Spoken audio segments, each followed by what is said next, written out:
মধ্যপ্রাচ্যে সামরিক উত্তেজনার আগুন যখন দিন দিন আরও দাউ দাউ করে জ্বলছে, ঠিক তখনই বিস্ফোরক এক বক্তব্য দিয়ে আলোচনার কেন্দ্রবিন্দুতে উঠে এলেন উত্তর কোরিয়ার সর্বোচ্চ নেতা কিম জং উন।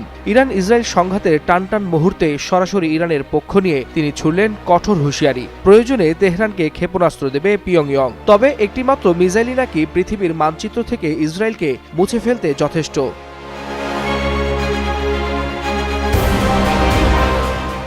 গত শনিবার ইরানে ইসরায়েল যুক্তরাষ্ট্রের হামলার পর 3 দিন চুপ ছিলেন কিম। এই নীরবতা ঘিরে সামাজিক যোগাযোগ মাধ্যমে শুরু হয় নানা জল্পনা।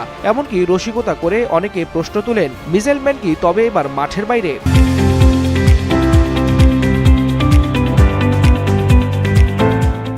কিন্তু মঙ্গলবার সকালেই সেই নীরবতা ভাঙতেই যেন বোমা ফাটালেন তিনি। স্পষ্ট ভাষায় জানালেন, ইরান চাইলে উত্তর কোরিয়া ইসরায়েলের বিরুদ্ধে ক্ষেপণাস্ত্র সহায়তা দেবে, আর এই ক্ষেপণাস্ত্রের একটাই নাকি পৃথিবীর মানচিত্র থেকে ইসরায়েলকে মুছে ফেলতে যথেষ্ট।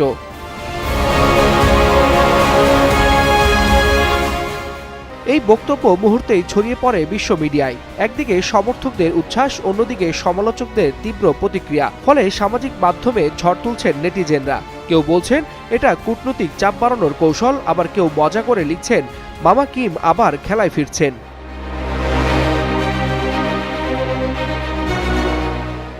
তবে ইসরায়েল মার্কিন ও ইরান সংঘাতের বাস্তব চিত্র খুবই ভয়াবহ। যুক্তরাষ্ট্র এরই মধ্যে মধ্যপ্রাচ্যের অন্তত 14টি দেশ থেকে নিজ দেশের নাগরিকদের দ্রুত সরে যাওয়ার নির্দেশ দিয়েছে। সৌদি আরব ও কাতার সহ একাধিক দেশে জারি করা হয়েছে ভ্রমণ সতর্কতা।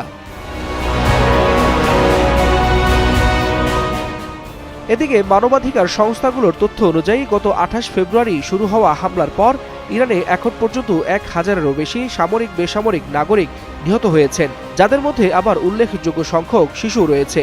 এমন বাস্তবতায় মিসাইলম্যান খ্যাত কিমের এই হুঁশিয়ারি মধ্যপ্রাচ্যে শুরু হওয়া দাবানলে নতুন করে ঘি ঢালার সমান, এমনটাই বলছেন বিশ্লেষকরা। ওয়ালিউল হাসানাত, যুগান্তর নিউজ।